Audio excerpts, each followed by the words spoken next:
They can get their social and everything, but do not work. You can lose your visa that way, might even get reported.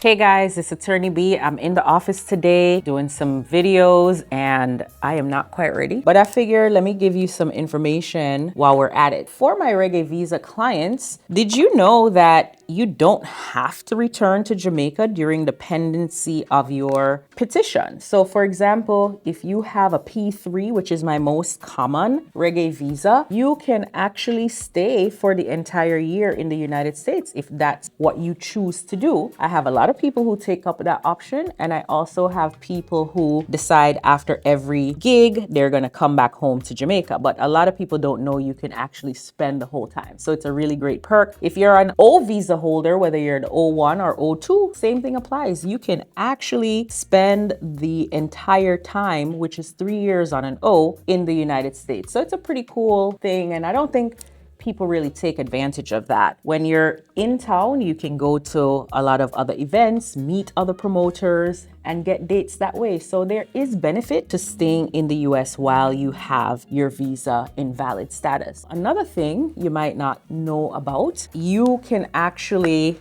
bring family members. I know a lot of times it's like, oh, I got my visa. I would love to give my wife a trip or my child a trip that they can go to the United States as well. And it can happen. When you do your petition, you can bring a spouse and you can bring children. They can be part of your petition. We've done that for several of our clients. Now, there are rules to that. When they come, they cannot work. They can go to school, they can accompany you on your tour, but they cannot work. They can get their social and everything, but do not work. And you yourself, you're not allowed to work for anyone other than your petitioner. You can lose your visa that way. And I've seen this happen for a lot of people. They might be working with a particular promoter who did the petition, and then they started working for another promoter and bam, now they're in trouble. They might even get reported by the promoter. I haven't seen that happen, but it could. So you want to be careful to make sure that you're working in conjunction with your petitioner and that you're following the rules of your contract. So as you're getting contracts and those things, it is always a good idea to speak with a lawyer so you know what you're signing. A lot of times people sign away their rights. They don't understand what they're signing. At Bennett Law Center, yeah, I'm the Reggae Visa lawyer. I do immigration, but we also do business and entertainment law. So if you have contracts that you need to be reviewed, we can also help you with that. I'm gonna run right now because I need to finish putting my face on and bringing you some more content. All right, see you later.